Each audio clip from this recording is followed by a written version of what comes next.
दूसरा, आपको लग रहा है कि जातीय जनगणना, जाति का सर्वे आने के बाद अब जो है जो अपोजिशन है, जो विपक्ष है, उसके लिए एक एज, उन्हें एक फायदा मिल गया है?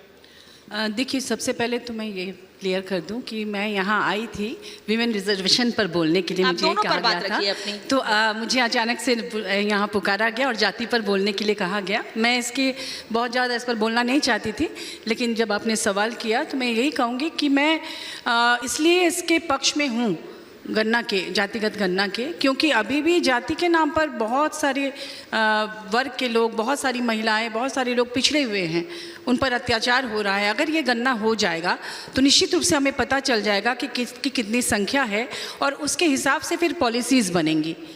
क्योंकि ऐसे भी मैं मानती हूँ कि ये जो जाति है ये बहुत पुराना नहीं है। पहले तो 4 वर्ण ही हुआ करते थे, ब्राह्मण, क्षत्रिय, वैश्य और शूद्र।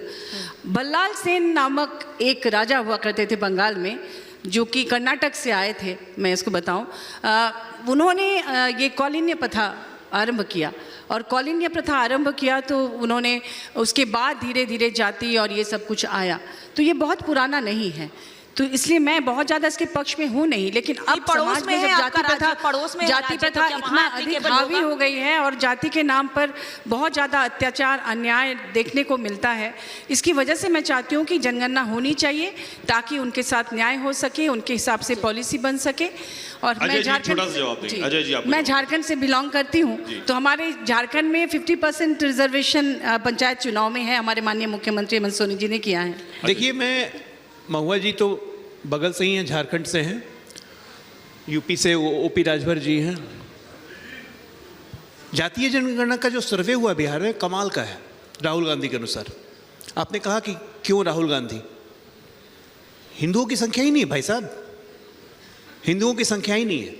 मैं 0.5% हूँ बिहार में, ओपी राजभर जी 0.25% हैं बिहार में, महुआ जी की संख्या 0.1% है बिहार में, झारखंड में 1-2% होगी। राजपूतों की संख्या 2% है, ब्राह्मणों की संख्या 2.5% है, कुर्मियों की संख्या 3% है, कोयरियों की संख्या 2.25% है। लेकिन 1-2 व्यक्तियों की संख्या सबसे ज़्यादा है। एक यादव की संख्या 14% है, मुसलमानों की संख्या 17.2%। ये सबसे इंपॉर्टेंट आप बात समझिए। राहुल गांधी क्या कह रहे हैं? जिसकी जितनी संख्या भारी उसकी उतनी हिस्सेदारी। तो सबसे बड़ी संख्या किसकी होगी बिहार में? मुसलमानों की ना, 17% दीजिए उनको आरक्षण। यादवों की हो गई ना, 14% दीजिए उनको आरक्षण। एक मिनट, मैं आपके सवाल पे आ रहा हूं, मैं आपके सवाल पे भी आऊंगा, आप चिंता ना करें।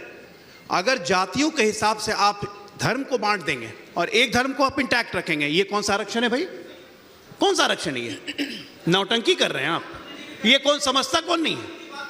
ये समझता कौन नहीं है? जाति की बात प्रधानमंत्री नहीं करते हैं। प्रधानमंत्री इस देश की अति पिछड़ी जातियों के सर्वमान्य नेता हैं, और पिछड़ी जातियों के सर्वमान्य नेता हैं। कूदने से, चिल्लाने से नेता नहीं बनता है, अपने कर्मों से नेता बनता है, अपने काम से नेता बनता है। और जिसके पास आपका भरोसा हो, भरोसा जीतने की ताकत हो,